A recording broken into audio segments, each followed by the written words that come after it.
No sé si podemos rodar el video de la ministra Mónica Palencia, Jorge, para ver justamente parte de lo que dijo el día de ayer en Teleamazonas. El señor presidente de la República da una instrucción muy clara. No quiero un militar en ningún cuartel. Quiero que salgamos a las calles. No se nos ve. Estamos en las zonas más calientes. Esto es paulatino.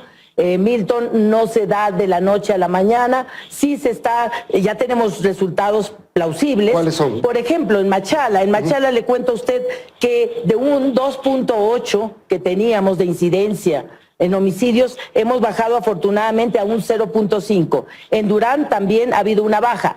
¿Qué es lo que y significativa? De un 20.5 a un 13.7. Ahora bien, ¿qué es lo que acontece? Acontece que nosotros tenemos fuertes focos en 4 provincias localizados. Estoy hablando de Los Ríos en ese orden, estoy hablando de Guayas, de Manabí y de Esmeraldas, que hacen que nuestros índices sean muy altos en esas zonas.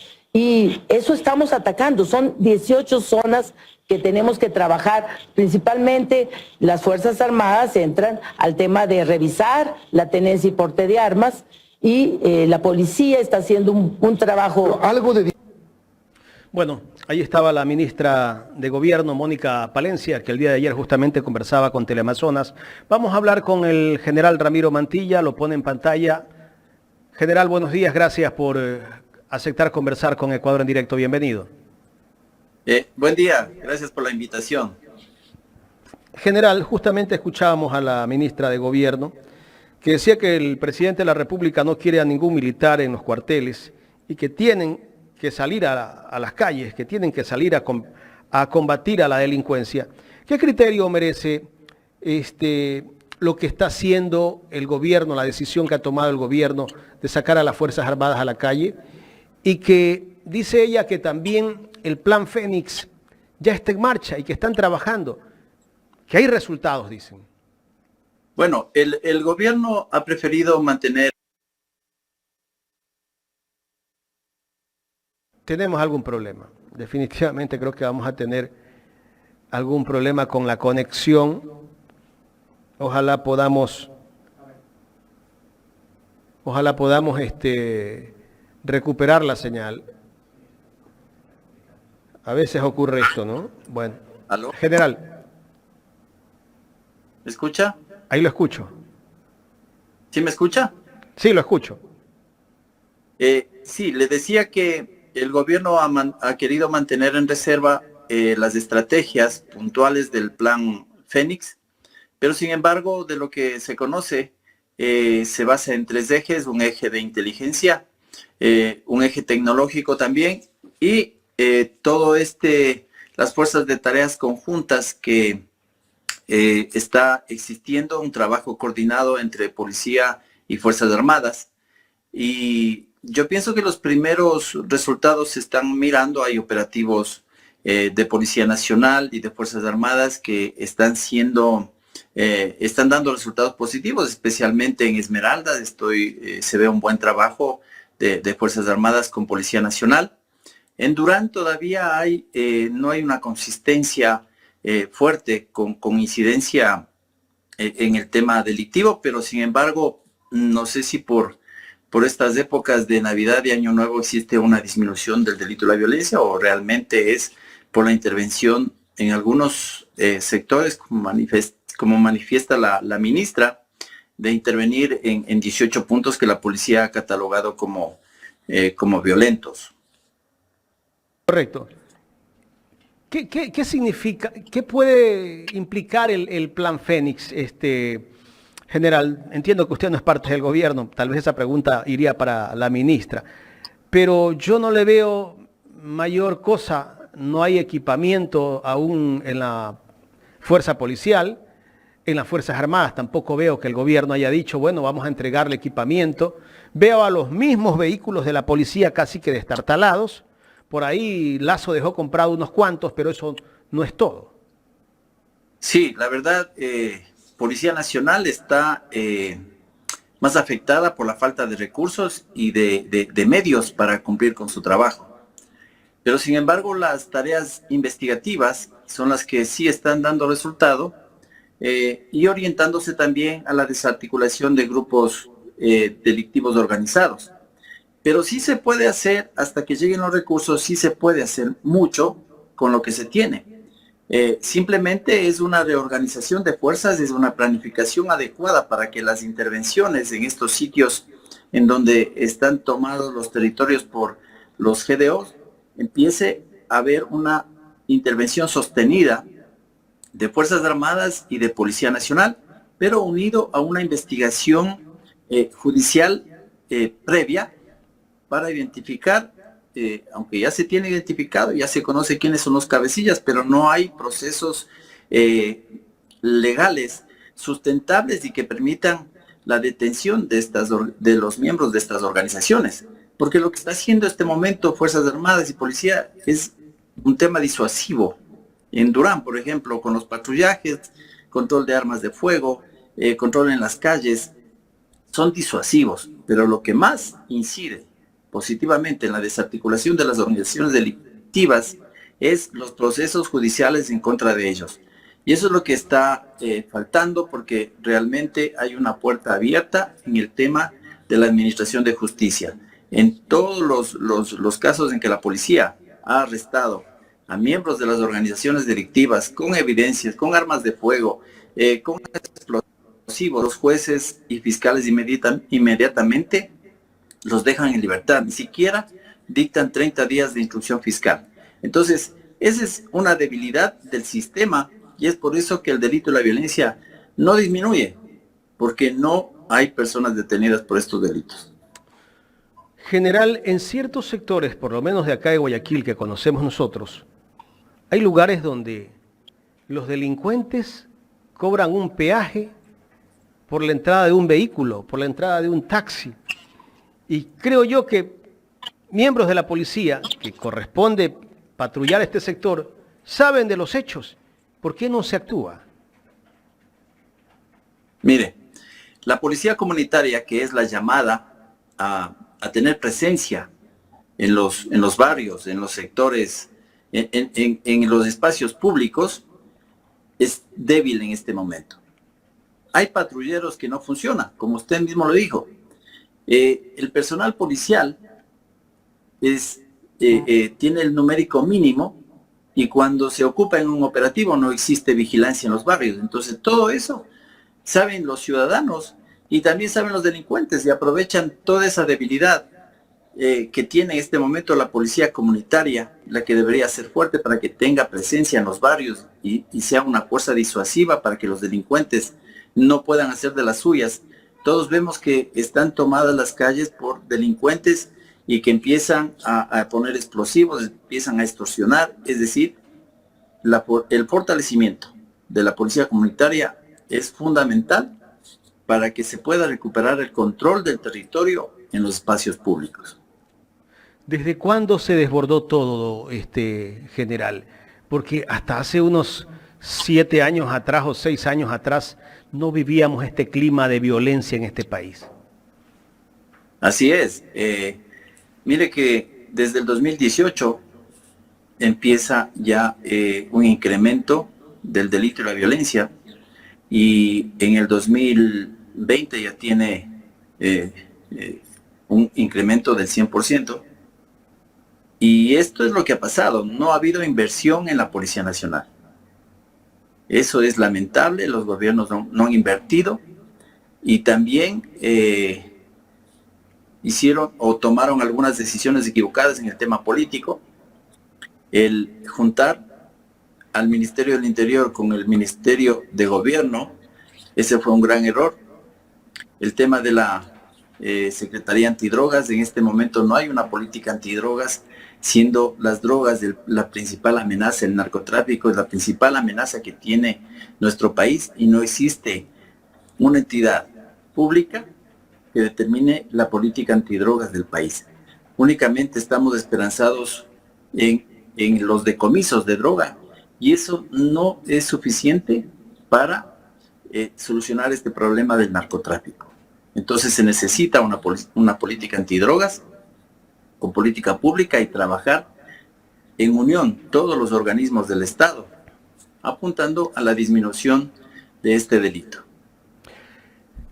Parte de la violencia que vive el Ecuador pudo venir también desde las cárceles cuando se le entregó las llaves a los PPL para que entren las armas, entren la droga a las cárceles. Sí, eso es totalmente correcto. En el 2018 existe un punto de quiebre cuando la Policía Nacional tenía a equipos de los grupos especiales en los pabellones de máxima seguridad vigilando a los delincuentes más peligrosos y que habían sido capturados después de su fuga. Usted recordará que se fugaron de La Roca al menos 21 delincuentes más peligrosos que eran líderes de las organizaciones delictivas y que son quienes todo este tiempo han estado inmersos en todas las masacres carcelarias y son quienes han implementado una gobernanza criminal que está limitando las libertades y los derechos de los ciudadanos en las calles. Entonces, si no se controla los centros de rehabilitación social, no vamos a tener seguridad en las calles. Así de fácil. Entonces, se retiró a los grupos especiales del control de la penitenciaría del pabellón de máxima seguridad, por cuanto no era tarea de la Policía Nacional, pero se dejó, con esa medida, con esa decisión, se dejó a cargo a los delincuentes de todos estos centros. General, usted como ex comandante de la Policía Nacional, ¿qué siente cuando se entera que alguien que fue oficial de la policía y que fue director del SNAI haya estado protegiendo a un narcotraficante dentro de las cárceles? Es lamentable lo que está pasando, ¿no? Uno, a más del derecho a la inocencia, la presunción de inocencia, hasta que exista todo el proceso, pero si es que existe evidencia suficiente, la fiscal ha judicializado esa evidencia. Es lamentable. Uno siente vergüenza de cómo funcionarios policiales lamentablemente se ven inmersos en este tipo de ilegalidades y de favorecer a organizaciones delictivas. Eso es lamentable, muy lamentable. La semana pasada renunció el coronel Edgar Maroto de la comandancia de Pastaza. Y justamente él dio unas declaraciones que llaman mucho la atención. Quiero compartírselas para que la audiencia también que nos está viendo se enteren de lo que ha pasado dentro de las filas de la policía. Cuando yo llegué acá al comando encontré situaciones de corrupción en combustible, en mecánica. Yo comuniqué directamente al comandante general y lamentablemente tengo que manifestar que llegó a asuntos internos y llegó al archivo. Entonces no hubo el apoyo, inclusive también en calificaciones anuales, aún sin tener sanciones, tuve la calificación del comandante general negativo. Entonces, teniendo méritos, teniendo capacidades, así es como nos hacen despechar a la gente. El coronel Maroto tuvo que dejar la policía porque en vez de calificarlo bien, dice él, le ponían bajas calificaciones y aparte pues no le paraban bola a las denuncias que él hacía. Bueno, la Policía Nacional tiene procedimientos en los cuales cuando existe la presunción de un delito y un comandante encuentra evidencias, como lo manifiesta el coronel Maroto, en el tema de contratación pública de mecánicas o mantenimiento de repuestos, inmediatamente hay que remitir por el órgano regular la denuncia, y él dice que ha ido a asuntos internos y ha quedado todo en nada, ¿no? Y también la calificación. Mire, el tema de la calificación para el ascenso de los oficiales, hay un 25% que es subjetivo, y eso es lo que hace daño a todos, ¿no?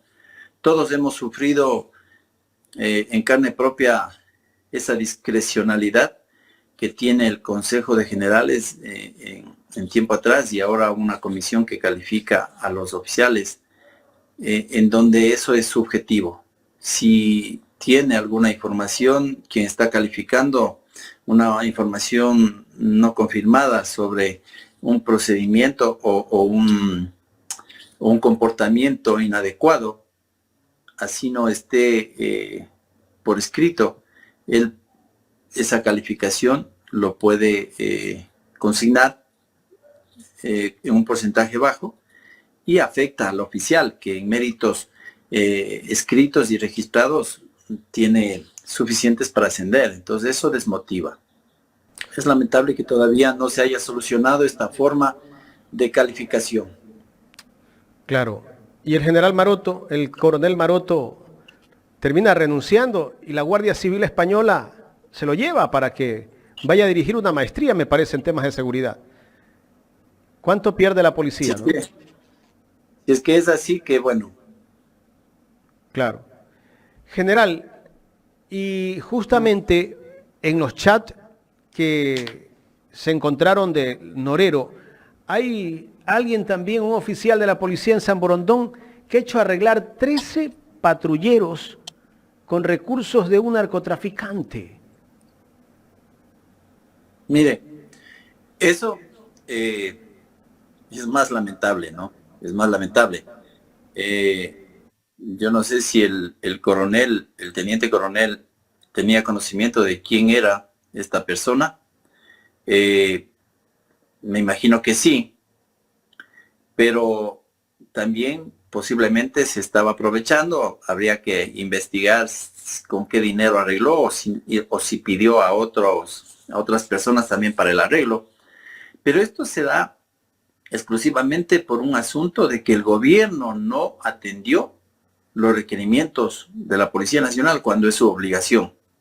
Entonces, hace muchos años se calificaba a la policía de una institución que mendiga, una institución pordiosera, por decir el término peyorativo, que anda pidiendo para el combustible, que anda pidiendo para el arreglo del vehículo.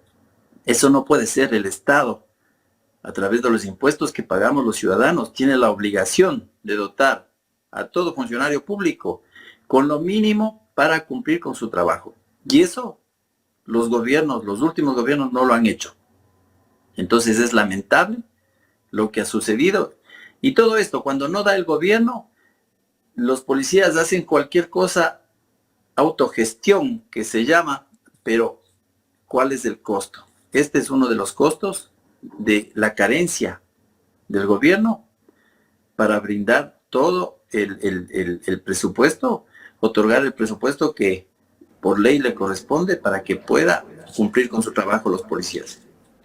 Ese coronel ese oficial de la policía o todos los oficiales de la policía no tienen que reportar de dónde provino ese dinero a la institución cuando reparan un vehículo. Mire, si es que eso no lo están haciendo. Por eso es importante limitar y luego cuando el gobierno compró casi 4.000 patrulleros, me parece, en el gobierno de Correa, se prohibió todo este tipo de gestiones, de autogestiones. No tenían por qué hacerlo. Había mantenimiento ya. Claro que en los últimos años del gobierno de Correa ya los recursos empezaron a faltar y volvió el tema de falta de recursos para mantenimiento de UPCs, en general de infraestructura y de vehículos. Entonces, ahí viene todo el asunto las suspicacias y que algunos funcionarios policiales aprovechan esto para sacar beneficio para ellos. Y eso es una viveza que no solo este coronel, me imagino que muchos lo están haciendo. General, ya en la recta final de este diálogo, ¿cómo termina este 2023 el Ecuador en cuanto a la violencia? Mire, es el peor año, es el año más violento que ha tenido el Ecuador. Me parece que según los últimos informes somos el país más violento de América Latina y el Caribe, o el segundo, y esto es lamentable. Yo recuerdo cuando al término de mi gestión éramos el segundo país más seguro, y yo estaba recordando y revisando mis archivos el total de muertes violentas a nivel nacional en el 2017, a finales del 2017, fueron de 969 muertes violentas a nivel nacional. Imagínense. Entonces, hoy tenemos casi 6.000 muertes violentas. ¿Qué pasó?